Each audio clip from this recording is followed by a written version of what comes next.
하게 되는데, 여러분들 하나님 앞에서 기도의 제목을 가지고 시작해야 될 것입니다. 여러분 반드시 뭘 남길 각오를 세워야 됩니까? 신명기를 남겨야 됩니다. 아멘. 신명기. 또 뭘 남겨야 되겠습니까? 또 신명기를 남기고 또 뭘 남겨요? 어제 역대기를 남겨야 됩니다.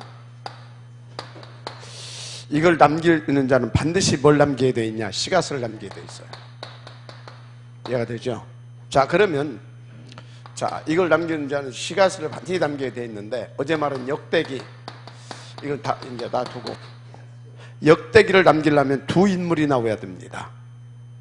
첫째는 다윗과 같이 이렇게 성령들을 잘 받아서, 이해가 되죠? 하나님 앞에서 그런 어떤 작품을 남기는 그런 인물. 또 이것을 이렇게 영적인 눈을 가지고 관찰하고, 그래서 진짜 이건 하나님이 하신 일이다, 이런 것을 보고 정확하게 그것을 기록해낼 수 있는 학사 에스라 같은 인물이 나와야 됩니다. 에스라 같은 인물. 에스라. 이 두 인물이 나올 때 비로소 우리는 역대기와 같은 인물, 역대기와 같은 이런 그런 불후의 명작을 남길 수가 있는 겁니다. 그래서 여러분요, 결정하세요. 나는 다윗처럼 쓰임받겠다. 아니면 이런 사람들이 나와야 된다니까. 솔로몬 같은 사람들, 히스기야 같은 사람들, 또 요시야 같은 왕들, 이런 사람들이 등장을 해야 뭘 쓸 수 있다고요? 그러면 반드시 에스라를 하나님이 등장을 시킵니다. 에스라를. 왜 그렇습니까? 이런 것들을 신명기서처럼, 역대기처럼 후대들에게 남겨줘야 되기 때문에, 작품을. 그럼 반드시 누가 등장한다고요? 에스라 같은 사람이 등장을 한다니까? 이해가 되죠? 그러면 뭐가 등장하게 되세요? 시가서가 당연히 나오게 되어 있는 겁니다. 그래서 여러분들은 오늘 나는 이렇게 히스기야 이런 사람들처럼 인도를 받는 것이다, 이런 게 굉장히 중요합니다. 어떻게 말입니까? 이거 안 나오면 안 돼요. 갈보리산이라네. 그렇죠. 갈보리산의 결론. 예수가 누구다? 우리 인생의 모든 문제 해결자 그리스도다. 이게 대한 결론이 나와요. 그러면 내가 이제 내 모든 문제 끝났고, 이걸 알기 전에는 내 썩어질 육신을 위하여, 살았지만 이제 그것은 무의미하다, 별 의미 없는 거다, 그것은 썩는 인생이다, 이젠 새로운 시작을 하는 것이다. 이전 것은 지나갔으니 이제 새로운 피조물이다, 그랬잖아요. 그래서 나는 이제 딱 결론을 내는 겁니다. 뭘 위해 살겠다? 하나님 나라의 일. 하나님 나라의 일. 자, 그래서 내 힘으로는 되지 않지 않냐? 그래서 내 힘 다 빼고, 내 계획 다 빼고, 이제 오직 성령 충만. 아멘입니까? 그 힘을 나는 받는 것이다. 성령 충만. 한마디로 하나님 집중입니다. 집중. 나는 집중해서 그 힘을 받아서 인도받을 것이다.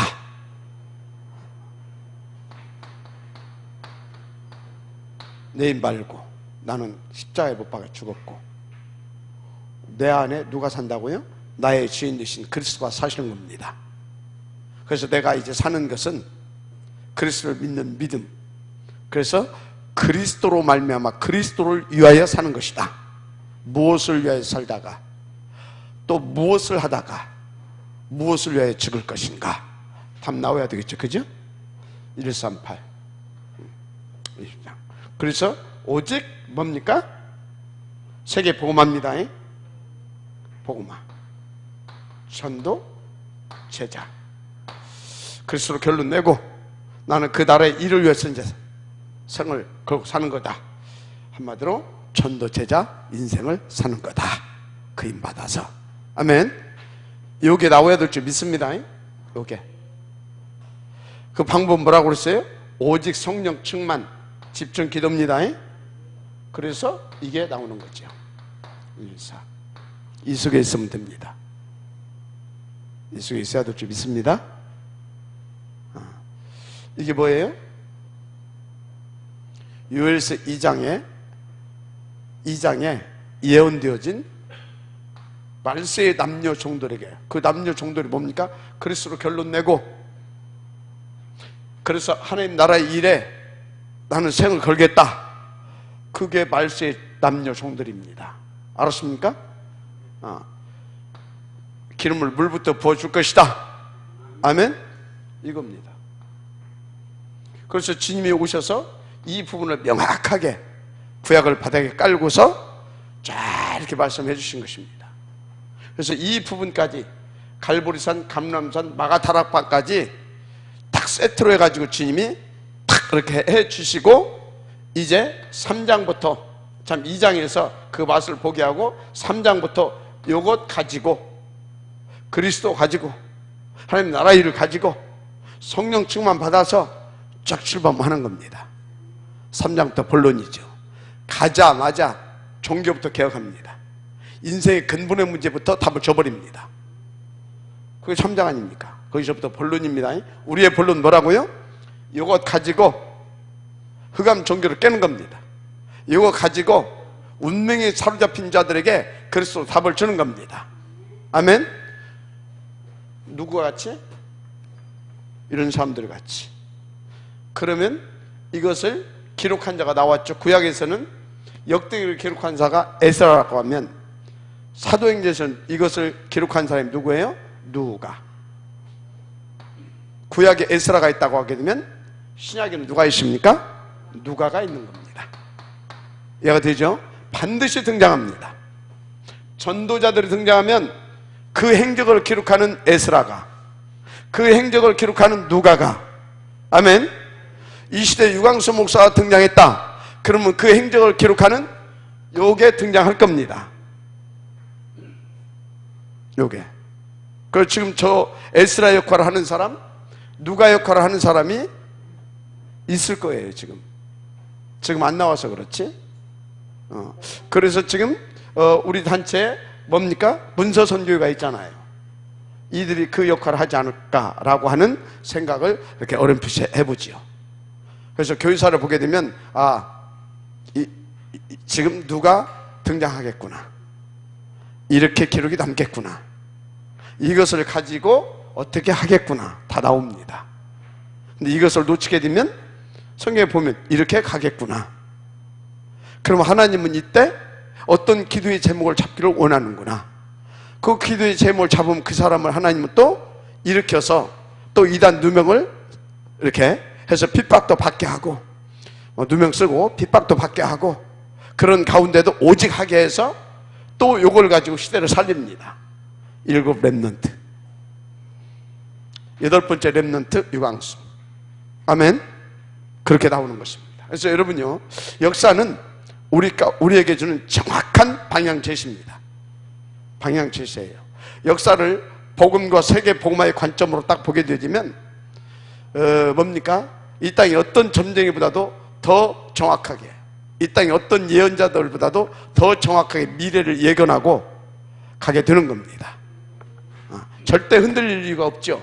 끝을 보고 가는데, 알고 끝을 보고 가는데, 여러분 그 은혜가 있기를 바랍니다. 그러면 오늘은 뭐예요? 그것을 보고 가는 사람에게 있어서 여정인 겁니다.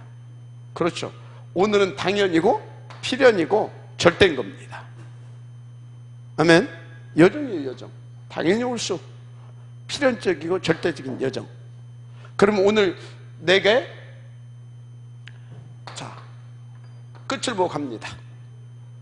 그러면 오늘 나에게 고난이 왔다. 한마디로 더 쉽게 말합시다. 그냥 실패가 왔다. 실패입니까? 아닙니다. 이어져. 오늘 크게 성공했다. 성공입니까? 아닙니다. 이어져. 그러니까 이때도 낙심하지 않고 이때도 교만하거나 우쭐대지 않습니다. 이때나 항상 이 사람은 뭐가 나와요? 오직이 나오는 겁니다. 오직.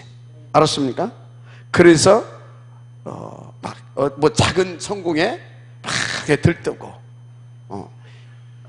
그렇지 않습니다. 인도를 잘 받으시기 바랍니다. 그러면 이것을 보는 사람은 누가 막 이렇게 힘들어한다. 뭐 할 수 있어요? 충분히 보고 기다려주면서 기도해 줄 수 있습니다. 근데 이것을 못 보고 못 봐. 근데 이것을 못 보고 누가 막 힘들어해.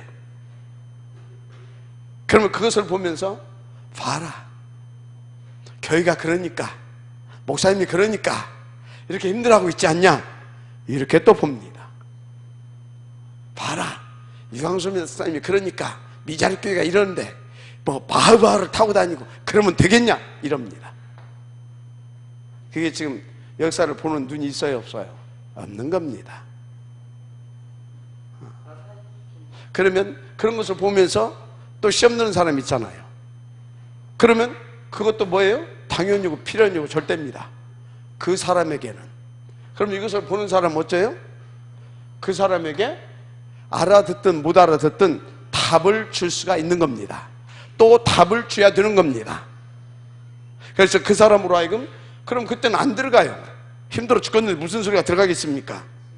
근데 지나고 나면 그때 우장로님이 해주신 소리가 맞네.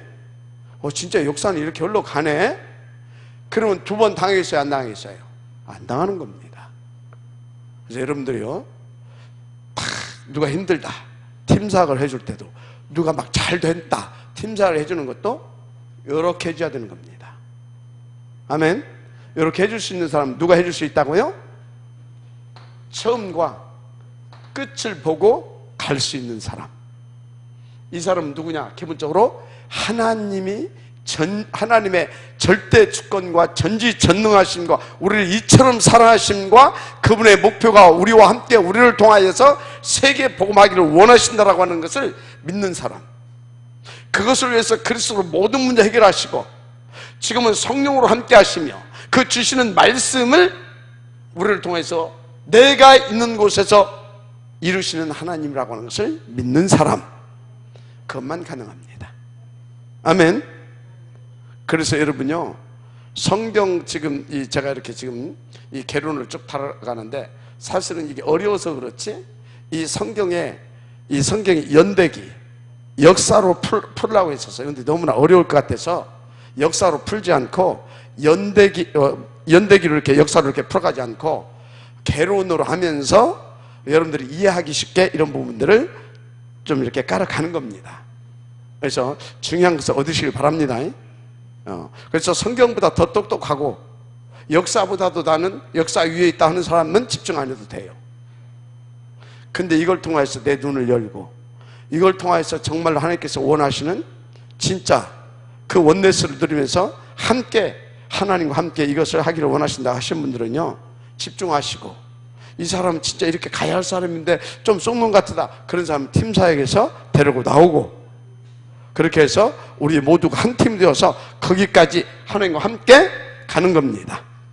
그러면 우리의 발걸음 속에 주의 말씀, 주의 계획, 영생이 세웠던 계획, 주님의 원하시는 간절하신 모든 것들이 우리의 발걸음을 통해서 하나님이 이루게 하십니다.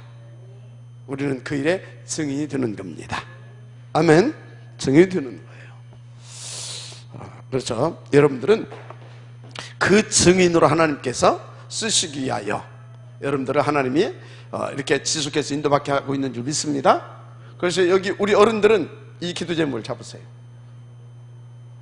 우리 랩런트들은 나는 반드시 이 응답을 미래에 이 사람이 되겠다. 오늘은 에스라가 되겠다. 어른들의 행적을 기록할 수 있는 에스라가 되겠다. 그러면서 이 사람이 어디로 올라가요? 결국은 이 서밋으로 가는 겁니다. 역사는 그것을 우리에게 보여주고 있죠. 그런 것입니다. 인도를 받으시길 바랍니다. 자, 오늘은 역대기서를 기록한 에스라가 남긴 에스라서를 보는 겁니다. 에스라서. 자, 일단 에스라, 이 사람이 누구냐? 에스라가 어제 뭐라고 그랬어요? 하나님은 뭐라고? 하나님은 도우신다. 그래서 여러분 기도, 근데 딱 시간이 없으면 세 마디만 하면 돼요. 엘리사, 에스라, 임마누엘. 이해가 됩니까? 그 세 마디만 해도 돼요. 하나님은 구원이십니다. 하나님은 도우십니다. 하나님 우리와 함께 하십니다. 아멘. 그 세 마디만 해도 된다니까. 인도를 잘 받으시길 바랍니다. 자, 그래서 에스라 이 사람은요, 바벨론 포로 생활이 끝나고 페르시아 왕, 메데 파사의 왕입니다. 페르시아 왕 고레스 1세가 있고 2세가 있어요. 고레스 2세가 누구를 만나냐면 메데 왕국의 공주를 만납니다. 가지고 이 고레스 1세가 이렇게 결혼을 해요. 그러면서 메데 왕국을 흡수합니다. 그래서 메데 파사라고 하는 제국을 세웁니다. 그것이 페르시아 제국입니다. 근데 그 아버지의 소원이 있었어요. 그 아버지의 소원이 뭐냐면 전 이집트 이런 데를 싹 정복하기를 원했어요. 근데 자기는 그것을 못하고 죽습니다. 그것을 그의 아들 고레스 2세가 그것을 이제 그 소원을 이룹니다. 아버지의 소원을 이루어요. 그래가지고 BC 586년에 남유다가 바벨론한테 망하잖아요.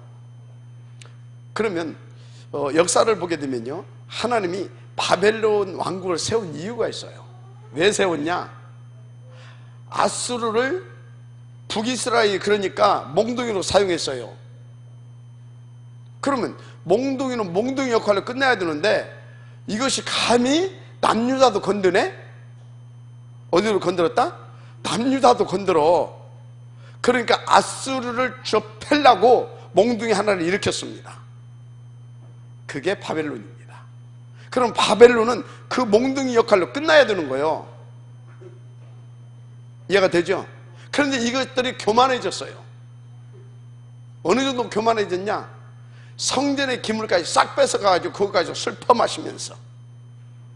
그러니까 메데베데 우르바신 이거 나타나잖아요. 벽에 손이 하나 나타나서 네 다뤄보니까 이 무게가 안 된다. 그래서 싹 날려버리겠다.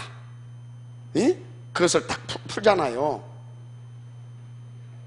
그래가지고 그것을 바벨론을 몽둥이로 사용하기 위해서 누구를 일으켰냐면 이 고레스 2세를 일으킨 겁니다. 1세의 아들 고레스 2세를 일으켜가지고 바벨론을 그냥 깨버리는 겁니다. 무슨 말인지 이해가 됩니까? 역사를 보면요, 하나님께서 주관자 확실히 맞습니다. 여러분, 그래서 바벨론이 어디에 의해서 무너집니까? 메데 파사 고레스 2세에 의해서 무너집니다. 그때가 언제냐? BC 537년, BC 586년에 이제 바벨론이 명하고 BC 539년에 바벨론은 파사왕 고레스 2세에 의해서 멸망합니다. 몇 년도요? 539년에. 그래서 537년에 이제 이 고레스 2세가 유대인들을 1차 포로 귀환 명령을 내립니다. 다 이제 유화 정책을 쓰는 겁니다.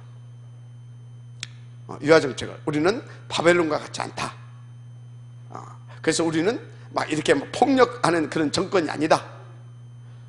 이렇게 하면서 유화 정책을 쓰면서 유대인들뿐만 아니라 바벨론이 다 이렇게 귀속했던 그런 나라들을 다 이렇게 귀환 명령을 내립니다. 그러면서 또 누구도 유대인들도 이렇게 귀환 명령을 내립니다. 무슨 말인지 이해가 되죠? 그런데 성경에 보게 되면 스룹바벨이라든지 여기 예수아라든지 느헤미야라든지 이런 친구들이 굉장히 쟁쟁한 친구들이 있어요. 렘넌트들이. 스룹바벨은 사실은 왕의 계보입니다. 유다 왕의 계보. 유다 왕의 계보. 예수아는 대제사장의 아들이죠. 그리고 대제사장이죠. 이런 친구들. 이 느헤미야는 유명한 행정가입니다. 이런 친구들이 고레스 왕정에 들어가 가지고 특히 느헤미야 같은 경우가 고레스 왕을 한 20여 년 동안을 보좌를 합니다. 술 맡고 술 맡아서 이렇게 하는, 그러니까 측근이라는 얘기죠. 술 맡은 관원장이니까 쉽게 말하자면 측근이에요. 측근. 이런 사람들이 가서 딱 그 왕궁에 들어가 있다니까. 아주 스룹바벨이랑 예수아랑 뭐 이런 사람들이 1차로 이제 이렇게 포로에서 귀환이 됩니다. 그래서 성전을 재건하라고 해서 이렇게 명령을 받고 갑니다. 그래서 이제 거기에 이제 또 이미 당시에 예루살렘에 총독으로 있던 세르바살이라고 하는 친구인데, 이 세르바살 뜻이 뭐냐면 달씨는 아버지를 도우신다라는 뜻이에요. 그러니까 여기서 이제 약간 달신을 왜 그렇게 했는지 모르겠는데, 하여튼 하나님은 아버지를 도우신다면 좋았을 건데 달신은 아버지를 도우신다, 이제 그런 의미를 가지고 있는 사람. 그런데 이 사람이 굉장히 이 복음 사랑합니다. 이제 총독이거든요. 그래서 그 사람이 이렇게 바벨론을 다 막 이렇게 성전 기물 같은 거 다 막 뺏어 갔잖아요. 그런 거까지 다 돌려줘요. 그걸 받아가지고 스룹바벨, 예수와 이 사람들 성전을 재건하는데 독려하면서 그것도 이렇게 물건도 조달해주고 이거 할 수 있는 조달도 해줍니다. 그러다가 또 성전 재건 중단 명령이 또 내립니다. 명령이 내려요. 그러고 나서 이제 반란이 일어나가지고 또 죽어요. 아스닥스 왕이 일어나가지고 이렇게 어느 날 이렇게 보니까 성전 재건 명령이 중단됐거든. 그러니까 그것을 또 다시 보고 성전 재건을 또 이렇게 허락을 합니다. 기록이 다 나와요. 그때 누가 오냐면 느헤미야가 귀환해서 옵니다. 그때가 3차 포로 귀환입니다. 그 느헤미야가 누구라고요? 유명한 행정가고 술 맡은 관원장이고, 그러니까 권해수가 아닙니까? 그래서 막대한 그런 재물과 함께 그 힘, 권세까지 등에 딱 얻고 이 사람이 딱 옵니다. 와서 막 바벨 또 이것들이 사마리아 뭐 이것들이 스룹바벨이랑 할 때 사마리아 성 사람들이 막 반대를 해요. 그 성전 재건 못하게 해. 니들이 뭔데?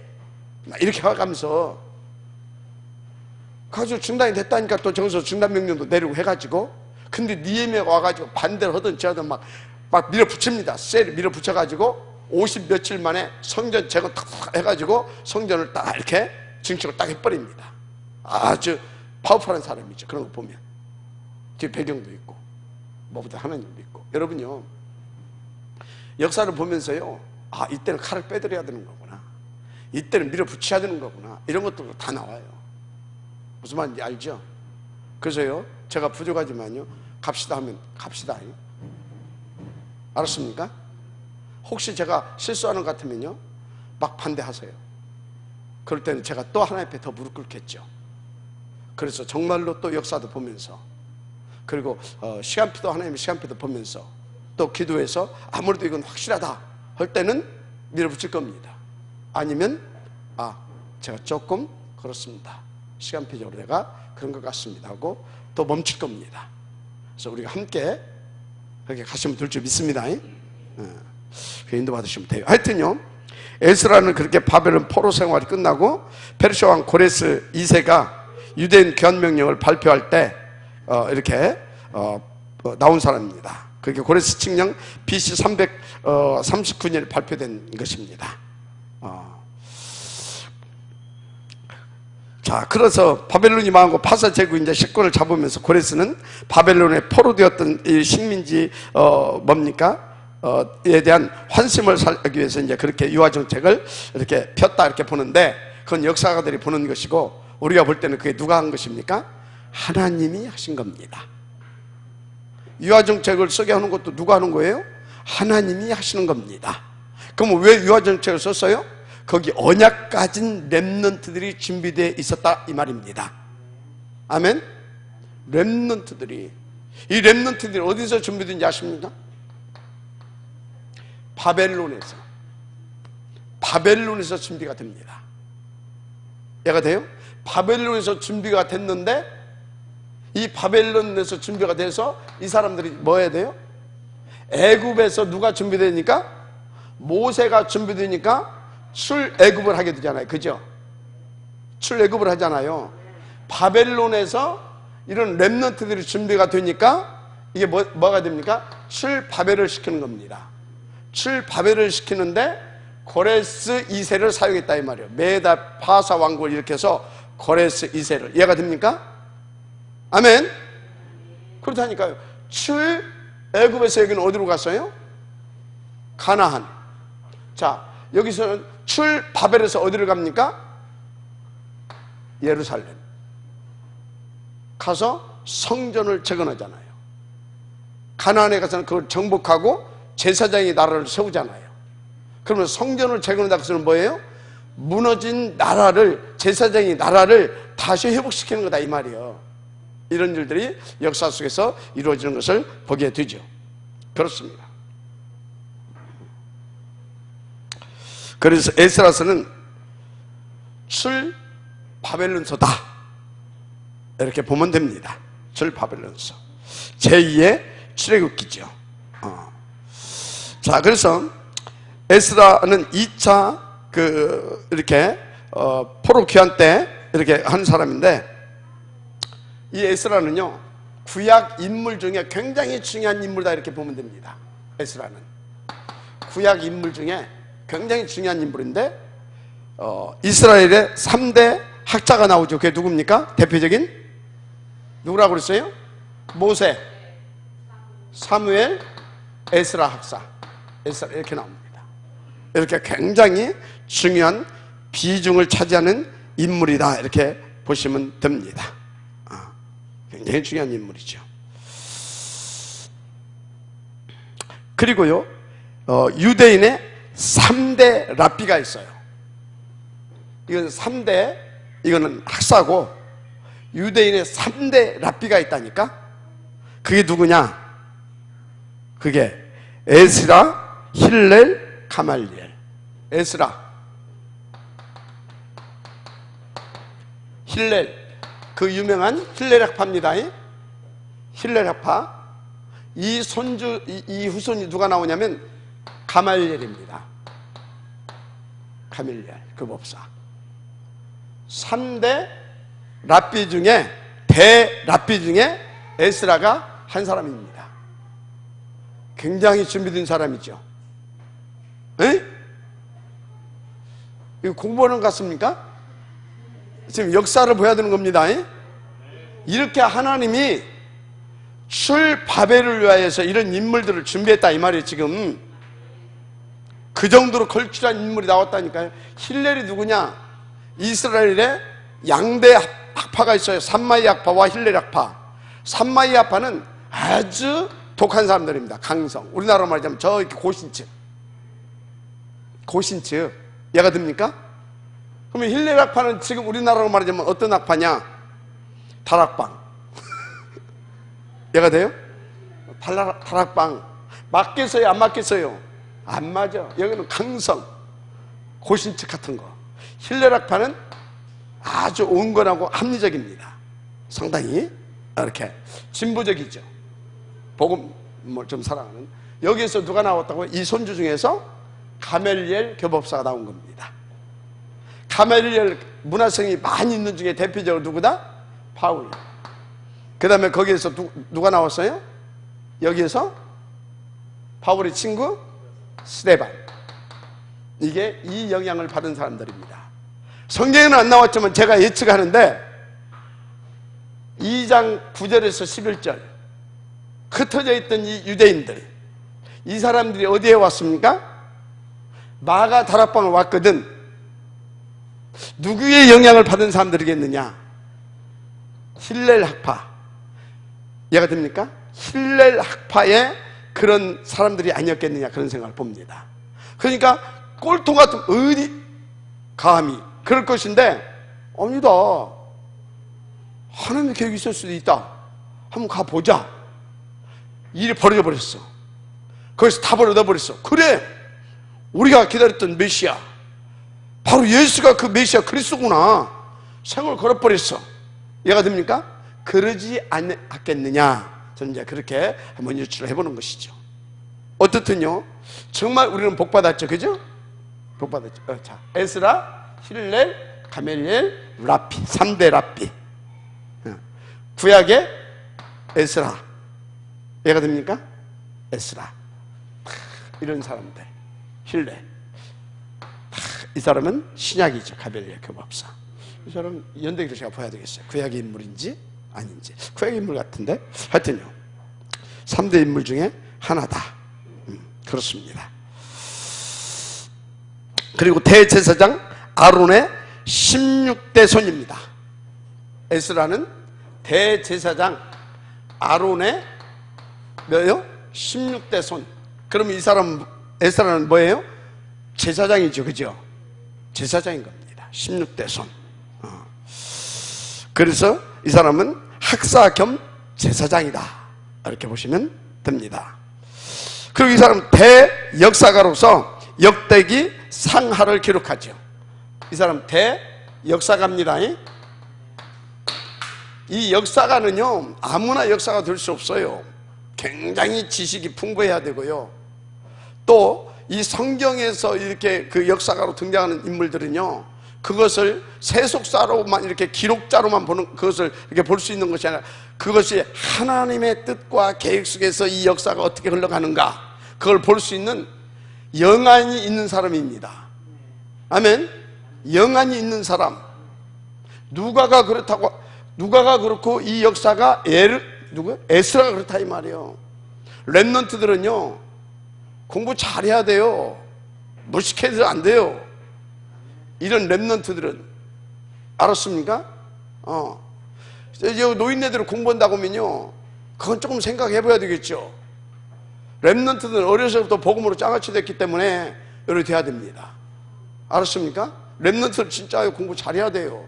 어른들은 공부 뭐 하고 싶으면 대충 하세요, 그냥. 근데 렘넌트들은 잘해야 된다. 어른들은 대충 뭐 학교 졸업하고 뭐 나도 어디 학교 나왔다, 그리고 품 잡으면 되지, 무슨 뭐 가서 뭐 제국이 어떻고 뭐 그런 거 뭐 필요 없어. 자, 대학사 역사가 했다. 자, 이 사람은요, 페르시아 왕들로부터 굉장히 신뢰와 존경을 받은 사람입니다. 페르시아 왕들. 그래서 렘넌트들은요, 다 왕 앞에 쓰잖아요. 왕 앞에 쓸 만큼 굉장히 신뢰감을 입은 사람들입니다. 입은 사람이에요, 왕 앞에.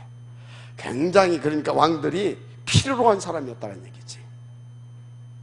적어도 여러분들 오바자처럼, 이런 사람처럼, 그런 인물로 여러분들이, 그렇다, 우리 렘넌트는 잡아야 됩니다, 이런 언약들을. 알았습니까? 굉장히 아주 신뢰와 존경을 받은 인물이라니까요. 그리고 범사에 하나님을 뜻을 줬고 도우심을, 한마디로 이 사람은 범사에 기도의 사람이었다. 무슨 사람? 기도의 사람. 언약 잡은 기도의 사람이겠죠.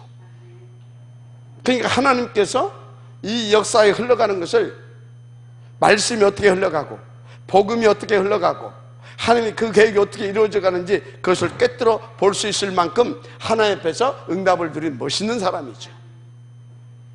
이해가 됩니까? 그래서 여러분들이 세계사를 본다든지 뭐 하여튼 고대사를 본다든지 그런 것들을 다 보면서 하나님이 어떻게 역사를 말씀대로 진행시켰는가, 그런 것을 이렇게 볼 수 있어야 됩니다. 우리 렘넌트들 명심하시기 바랍니다. 그렇습니다. 굉장한 사람이죠. 범사에 하나님의 뜻을 쫓고 도심을 구하는 사람이다. 예? 그 뭐 하여튼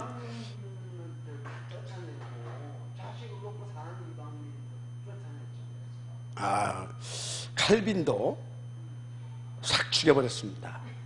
왜 죽인지 아십니까? 하나님이 싹 죽이라고 그랬어. 가나안에 들어가게 되면 그때는 틀을 잡아야 되기 때문에 틀을 잡아야 돼. 칼빈도 종교개혁 500년 만에 지금 그 천년의 암흑기를 뚫고 종교개혁을 해야 되잖아요. 싹 죽여버려야 돼. 새로운 틀을, 심지어 아나니아 삽비라도 성령이 죽여버리잖아. 새로운 틀을 할 때는. 이해가 되죠? 그런 겁니다. 인간적으로 보니까 그래. 영적으로 봐야 돼. 그래서 막 한간에 그러잖아요. 칼빈 사람 죽인 사람이야. 사람 다 죽인 사람이라고. 그게 아니야. 하나님은 싹 죽일 때는 싹 죽여버리라고 그래. 다윗처럼 사람 많이 죽인 사람도 없어. 왜? 새로운 왕국을 건설해야 되니까. 맞죠? 그런 겁니다. 자, 보십시다. 그리고 이 사람은 두 번째 포로 귀환 때 인솔자예요. 2차 포로 귀환 때 뭐라고요? 포로 귀환 때 인솔자였어. 인솔자. 굉장히 그러니까 이렇게 능력 있는 사람이잖아요. 그리고 초막절 성경 통독 세미나를 인도한 사람입니다. 성경 통독 세미나를 인도했다. 그래서 뭐예요? 성경 박사다 이 말이에요. 이해가 되죠? 아주 이런 사람이에요. 여덟 번째, 이 사람은 느헤미야와 함께 이 종교개혁의 운동가입니다. 느헤미야와 함께. 굉장한 사람입니다. 지도자죠. 개혁운동의 지도자. 그리고 이 사람은 하나님의 말씀을 온 세상 무엇보다도 귀중히 여긴 사람이에요. 아멘. 그리고 아까 말한 대로 기도의 사람이고 굉장히 이 복음을 사랑하는 사람이죠. 그래서 시편 119편 있죠. 119편의 저자이기도 합니다. 시편 119편. 성경 시편 중에서 가장 긴 성경이 어디예요? 시편이 119편이에요. 119편의 저자. 그래서 이 사람은 뭣도 썼어요? 역대서도 쓰고 시가서도 쓰고. 왜가 됩니까? 역대서도 남기고 시가서도 남기고 그런 사람이에요. 굉장한 인물이죠. 그렇습니다. 그래서 우리가 약간 이 시대적인 그거 보기 전에 이제 뭘 조금 봐야 되냐면, 이게 이제 에스라서는 이제 어떤 거냐 이렇게 조금 우리가 살펴봐야 되겠죠. 그죠? 에스라를 통해서 주는 교훈이 뭐냐. 에스라서는 아까 말한 대로 출바벨론서입니다. 출바벨론서. 아까 말한 대로 하나님의 계획이 우리가 애굽에 있다면 하나님은 어쩌고 출애굽을 해서 가나안에 가기를 원합니다. 우리가 바벨론에 잡혀 있다고 한다면 하나님은 우리를 출바벨론 시켜서 예루살렘에 가기를 원하십니다. 목적은 똑같아요. 가나안 뭐 하려고? 세계 정복하게 하는. 예루살렘 회복 뭐 하려고? 세계 정복하게 하고자 하는 목적은 똑같습니다. 그렇습니다. 그래서 에스라서는 뭘 가지고 있냐? 전도 전략서라고 보면 됩니다. 이걸 가지고 있어요. 에스라서는. 왜? 하나님의 목표가 그거잖아요. 그래서 전도 전략적 내용을 바닥에 깔고 있다. 그렇게 보면 됩니다. 그래서 바벨론에서 하나님이 충분히 준비시켰다. 그렇게 보는 겁니다. 그래서 이제 출바벨을 해서 뭐 하기로 한다? 성전을 회복하고 이 나라를 재건해서 복음으로 재건해서 회복시켜서 제사장 국가로 쓰임받을 수도, 이런 것을 바닥에 깔고 있어요. 깔고 있습니다. 그래서 에스라를 이렇게 성경을 이렇게 여러분들이 볼 때 어떻게 봐야 되면 이런 것을 가지고 보면 돼요. 그래서 사도행전에 성경이 몇 권이 달려 있습니까? 사도행전에 서신서 17권인가 14권인가 하여튼 달려 있어요. 17권인가? 김수장 몇 권이지 이게? 14권이든가 16권 하여튼 달려 있어. 14권인가? 이게 달려 있어요. 이게 서신서 14권. 바울이 쓴 서신서 14권이 사도행전에 쭉 달려 있어요. 그러면 에스라서에도 이게 뭡니까? 성경이 5권이 쭉 달려 있어요. 예를 들어서 에스라서에 에스더서도 달려 있다든가. 그래서 에스라서를 5장 6장까지 딱 읽고 나면 거기에 중간에 뭐가 삽입이 되냐면 에스더서가 삽입이 됩니다. 그래서 에스더서 1장에서 9장까지 읽어야 그러면 7장에서 8장까지 이렇게 역사가 이렇게 돌아가는 것을 볼 수 있어요. 그렇게 됩니다. 그래서 여기에 뭡니까? 여기 어떤 성경들이 있냐면 제가 다 조사는 안 했는데 학개, 스가랴서, 에스더서 뭐 이런 것들이 이렇게 쭉 걸려 있어. 두 권은 내가 좀 더 찾아봐야 될 것 같습니다. 여기에 이렇게 걸려 있다. 그래서 여러분들이 에스더서를 볼 때는 이런 전략을 또 깔고 있구나. 이해가 되죠? 에스더가 이게 보통 인물이 아니잖아요. 이런 걸 보게 되면 전략도 다 가지고 있다라는 거잖아요. 그죠? 그런 인물입니다. 자, 그래서 이 정도로 에스더서는 이런 책이다 이렇게 아시면 될 것 같습니다. 이제 시대적인 좀 배경을 이렇게 좀 한번 볼 수 있도록 하십시다. 시대적인 배경, 배열이죠. 배경이라고 하면 배열. 자, 성경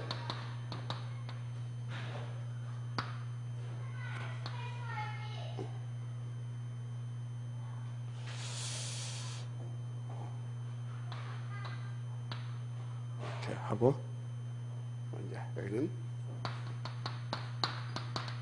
내용이 있죠.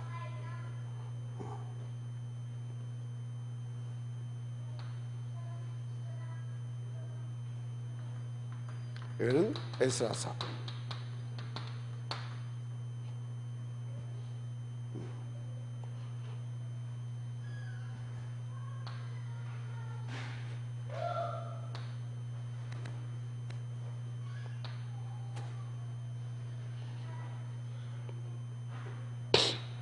여기는 에스더.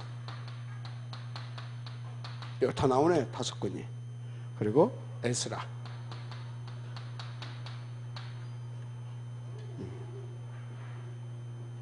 에스더, 에스라, 그 다음에 느헤미야, 말라기.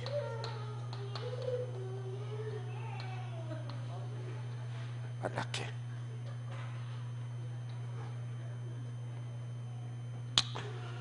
그래서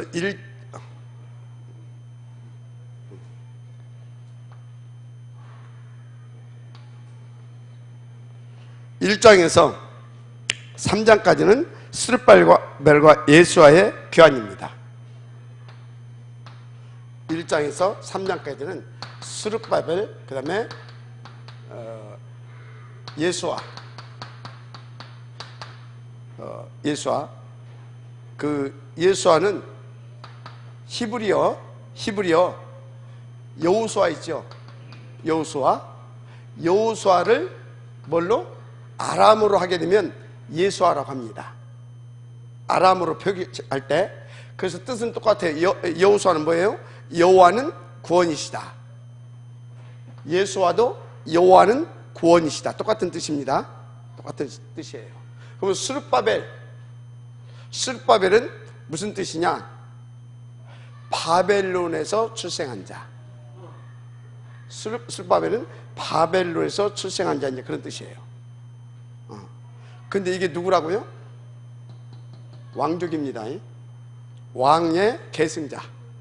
근데 왕으로 계승할 수가 없었어요. 형사 취수법 있죠. 수혼법. 왕의 계승자인데 왕의 계승자인데, 그러니까 법적이지, 양자로 갔으니까. 양자가 아니지, 법적으로 이 스룹바벨을 낳은 스룹바벨의 엄마가 있잖아요. 근데 엄마 남편이 죽었어. 그래가지고 이 엄마가 그 여기에 그 기업물을 짜 있잖아요. 기업물을 짜고 결혼을 합니다. 그래서 그 사이에서 이 스룹바벨이 이제 나오게 돼요. 그러다 보니까 왕의 계승자임에도 불구하고 이 스룹바벨은 요 사람의 후예로 이렇게 기록이 되기도 해요, 성경에. 그래서 이제 두 군데로 나와요. 왕의 계승자이기도 하고 이 사람의 아들이기도 하고, 그렇게 이제 스룹바벨은 이제 기록이 되는데, 하여튼 복잡한 건 뭐 생각할 것 없어요. 하여튼 그렇습니다. 이제 스룹바벨과 예수아가 이렇게 이제 교환을 하죠. 4장입니다. 4장에서는 예루살렘에서 성전 건축이 이제 예루살렘에서 성전 건축이 중단이 돼요. 첫째는 사마리아, 이 사람들이 막 방해를 해요. 니들이 뭔데 막 해가면서 막 실권을 놓고 막 서로 막 다퉈요. 그래가지고 이 소식을 알고 저 메다-페사 왕국에서 중단명령이 내려옵니다. 결국은 중단을 하게 돼요. 그래서 여러분요, 우리가 성전 이렇게 이런 거 할 때는요, 막 반대하고 그러면 안 됩니다. 지금 뭔 일인데? 그거 하니까 여기서 중단명령을 내린다니까? 그래가지고 이것이 성전 건축이 그냥 중단이 돼버려. 오랜 세월 동안. 뒤로 이제 돌아가게 되는 거죠. 그렇게 되는 겁니다. 그래서 이제 학계, 스가랴, 이 사람들은 이제 1차 교환하는 사람들인데, 학계, 스가랴, 이 사람들은 1차 교환하는 사람들입니다. 1차 포로 교환자들. 이 사람은 1차 포로 교환자들인데, 스가랴 성전 건축에 대한 동료와 이것을 통해서 어떻게 일어날지, 이런 것들을 이 사람들이 이제 또 예언을 하고 막 그럽니다. 그런데 여기서 아리아크스는, 이 학계는 예루살렘 성전이 무너지기 전에 솔로몬 성전을 본 자입니다. 그에 대한 가슴이 있는 거예요. 솔로몬 성전을 대해서 본 자라니까, 이 학계는. 이게 학교에서 보게 되죠. 막, 왜 하나님이 그렇습니까? 그러니까 하나님이 돌들에 새겨놔라. 앞으로 어떻게 하는지. 막, 그래서 막 천지가 진동하는 일이 벌어질 것이고 막, 그걸 허락하잖아요. 그게 학계입니다. 왜 하나님의 백성들을 이렇게 망해야 되는 겁니까? 도대체 왜 하나님의 백성들이 이래야 되는 겁니까? 그러니까 하나님 그렇게 해준 것이 학계서잖아요. 이 사람은 그것을 본 사람이래요. 그래서 왜 그렇습니까? 그것은 뭐냐면, 그 솔로몬 때의 그 영광을 보고 그것을 생각하면서, 그런데 왜 우리 백성이 이래야 됩니까? 하나님, 그 얘기인 겁니다. 솔로몬 성전을 본 사람입니다. 그래서 이 사람은 아주 어렸을 때, 그것을 봤지만 어렸을 때 바벨론으로 끌려간 사람이죠. 그래서 이 사람을 우리는 1.5세라 이렇게 봅니다. 1.5세. 그걸 본 사람이라니까. 어렸을 때 1.5세. 그럼 스가랴는 누구냐? 바벨론에서 아까 말했죠? 태어난 사람. 스가랴는 바벨론에서 출생한 사람입니다. 그래서 이 사람은 바벨론 2세입니다. 포로 2세. 바벨론 2세. 바벨론에서 태어난 사람이에요. 그런데 참 그래요. 바벨론에서 태어났는데 어떻게 그거와 같은 가슴이 있었느냐 이 말이에요. 그래서 여러분요, 우리 어떤 사람들이요, 해외에 나가 있는 1.5세들, 2세들 중에서 이런 인물들이 나올 수 있어요. 그러면 이 사람들이 1.5세와 2세들이 어떻게 이런 인물들로 등장해서 쓰임 받았는가? 우리는 메시지 잡아야 됩니다. 찾아내야 돼요. 어떻게 했겠어요? 어떻게 그런 일이 있었겠냐고요. 분명히 나오지는 않지만 1차로 끌려갔던 사람들 있잖아요. 2차로도 물론 끌려갔죠. 그럼 1차로는 대부분 왕족들이 끌려갔습니다. 2차에도 왕족들이 또 끌려갔지만 2차에는 방백들, 소위 제사장들, 어떤 군인들, 어떤 전문인들, 이런 사람들이 끌려가요. 그래서 3차에는 그냥 뭐 건장한 남자들. 근데 이제 역사를 보게 되면 1차 포로, 2차 포로, 3차 포로만 나오는데 더 깊이 들어가게 되면 4차 포로까지 나옵니다. 이 4차 포로에는 이제 별 볼 일 없는 것들만 다 남아있어. 한마디로 말하자면 시집 끌려간 사람들만. 근데 무차별적으로 그것들도 싹 끌어가 버립니다. 4차 포로는. 이 사람들 몇 명을 끌어갔는지도 몰라. 기록도 안 나와. 무차별적으로 끌려가가지고 노예시장 다 팔아버린 겁니다. 나중에 포로 교환하는데도 이 사람들은 몇 명이 또 교환하는지도 몰라. 그냥 왔어. 이 사람들은 다 숫자들도 다 보는데 1차, 2차, 3차까지 그렇다니까요. 하여튼 그래요. 이게 이들 중에 1차, 2차, 3차 끌려간 사람들 중에 1.5세와 2세들 속에 원한을 가지고 복음을 전달한 사람들이 있었을 것이다. 아멘?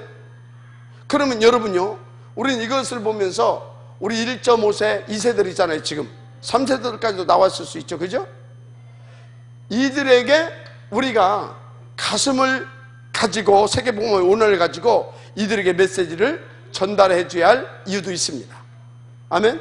그래서 유광수 목사님이요, 계속 렘넌트 운동을 하는 이유가 이런 역사가 바닥에 깔려 있는 겁니다. 미국에 가서, 지금 미국에서 유광수 목사님 막 렘넌트를 일으키잖아요. 한국에서 또 뭔가 청소년 사역자, 대학 사역자들 막 파송해가지고 미국 대학을 막 순회하게 하고 찾아내게 하고 계속 그 운동을 하고 있잖아요. 다 역사입니다. 이해가 됩니까? 그래서 렘넌트 운동을 하는 이유가 이거예요. 1.5세, 2세들이 와서 일을 벌렸다니까. 무슨 말 이해가 되죠? 그러면 또 이것을 우리가 좀 더 넓게 갑시다. 넓게. 그러면 저 외국에서 온 친구들, 이해가 되죠? 그 친구들도 지금 이런 입장이거든. 우리가 이 친구들에게 같은 아담의 후손이라고 하는, 한민족이라고 하는 그런 마인드를 가지고 우리가 하나님의 나라를 회복시키기 위해서 이 아이들 속에 복음 운동을 해야 됩니다. 해야 돼요. 반드시 여기에서 일들이 벌어진다니까. 반드시. 우리는 그 사람들이, 우리 1.5세, 2세 이런 사람들이 그 가슴을 가지고 이걸 할 수 있도록 그 원한을 메시지로 전달해 줘야 됩니다. 아멘, 안기로 했어요? 그거 해야 됩니다.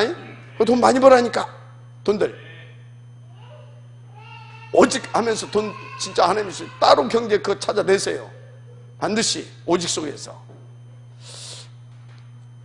자, 그래서 5장 6장에서는 에스더서 이제 여기 5장 6장에서는 성전을 뭐하냐? 성전 완공을 합니다. 성전 완공.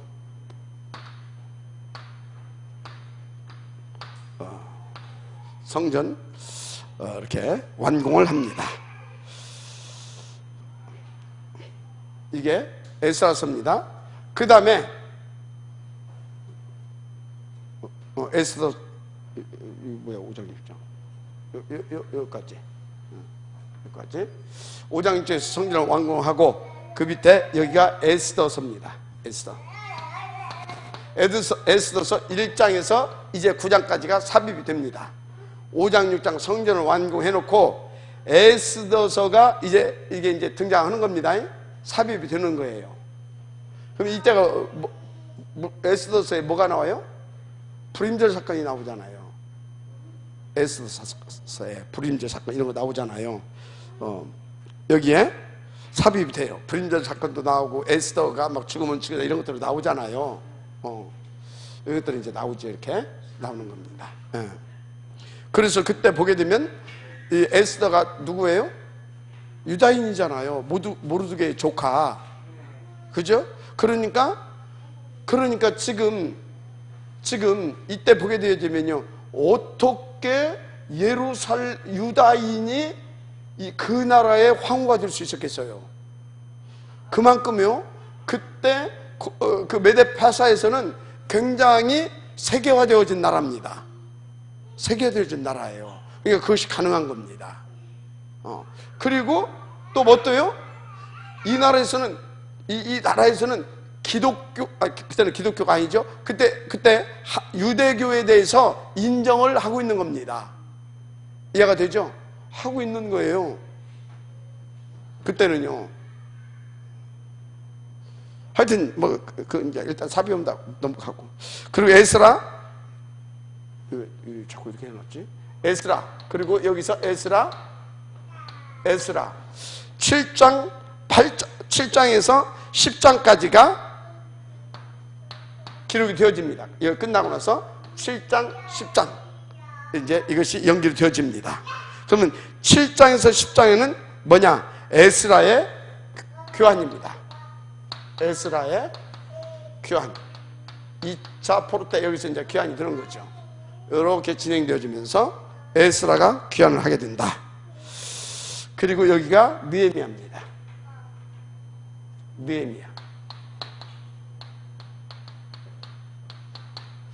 느헤미야.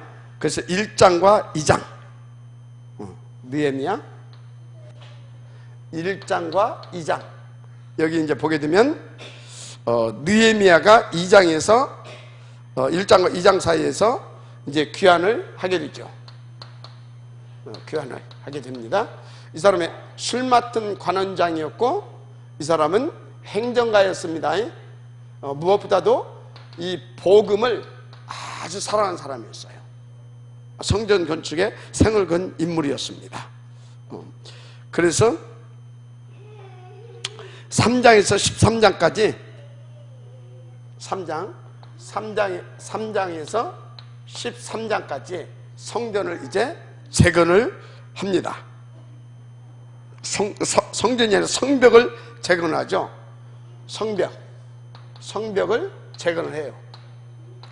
그리고 뭘 하냐? 이제 율법을 이 사람이 낭독을, 이때 성전을 재건하고 율법을 여기에서 3장에서 13장 사이 율법을 이제 낭독을 하는데, 성벽까지 이렇게 재건해놓고 율법을 이때 여기서 낭독하는데, 이때 율법 낭독자가 에스라입니다. 에스라. 이렇게 이제 되는 거죠. 그리고 말라기서 1장에서 4장까지 여기가 이제 말라기입니다. 말라기 1장에서 4장까지 이제 말라기에서의 예언이 나옵니다. 앞으로 이렇게 될 것이다. 이제 나오게 되죠. 말라기 예언이. 시간이 별로 없는데.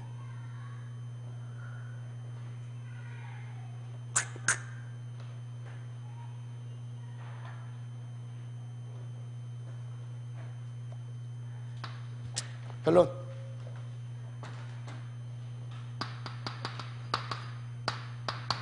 이거 보면서 여러분들이 어떤 것에 대한 가슴이 옵니까? 어떤 것에 대한? 하나님의 절대 복편은 역시 1장 8절 세계복음화구나. 이것을 하나님은 누구를 일으켰다? 중직자들을 일으키는구나. 그래서 뭐 한다? 렘넌트 운동을 벌이시는구나. 그래서 나와 우리 렘넌트들로 하여금 뭐 해야 되겠다? 1장 8절에 응답을 들을 수 있도록 1, 3, 8 이것이 오직 되게 해야 되는 것이구나. 이걸로 잡으면 됩니다. 아멘. 그래서 일심, 전심, 지속, 바로 여기 21가지죠 21가지. 이것을 여러분들 찾아내시길 바랍니다. 아멘. 찾아내서 반드시 138이 오직이 되어지는 한 삶이 되어지면 여러분들은 다운 증직자의 응답을, 다운 렘넌트를 키워내고요, 렘넌트들은 다운 렘넌트의 응답을 늘어가게 되는 겁니다. 이게 누굽니까? 여기 이런 사람들, 아까 어디 갔어? 다윗 뭐 이런 사람들, 또 에스라 같은 이런 사람들, 그죠? 이런 사람들 이렇게 나오는 거죠. 그래서 이렇게 성전을 이렇게 이제 완전히 회복을 시키는 겁니다. 아멘. 그래서 우리가 진짜 우리 함께, 우리 단체가 함께하는 RUTC 운동 성공시켜야 됩니다. 그리고 또 우리는 한쪽에서 우리에게 주신 탑 렘넌트 운동을 또 성공시켜야 되는 겁니다. 이것을 놓고 우리 증직자들은 정말로 이런 응답을 들어가시길 바랍니다. 우리 렘넌트들은 다 이렇게 준비해 가면서 또 최고의 목표를 놓고 기도하면서 이렇게 인도받아가면 됩니다. 138 오직이 되어지면 끝날 줄 믿습니다. 하나님 감사합니다. 주신 말씀을 붙잡고 정말로 역사를 보며 내게 주시는, 우리에게 주시는 하나님의 메시지, 또 우리를 향하신 하나님의 뜻과 그 계획, 그리고 하나님의 그 의도하심, 경륜, 그리고 그것을 놓고 간섭하심, 바로 하나님 섭리, 이것을 하나님 앞에서 깊이 생각하면서 하나님 무릎 꿇고 온전히 이끄신 대로 인도받아서 그날 그때 그곳에 있는 사람으로, 그것을 위한 사람으로 쓰임받도록 축복하여 주옵소서. 믿사옵고 축복하며 그리스도 되신 예수님의 이름으로 기도드립니다. 아멘.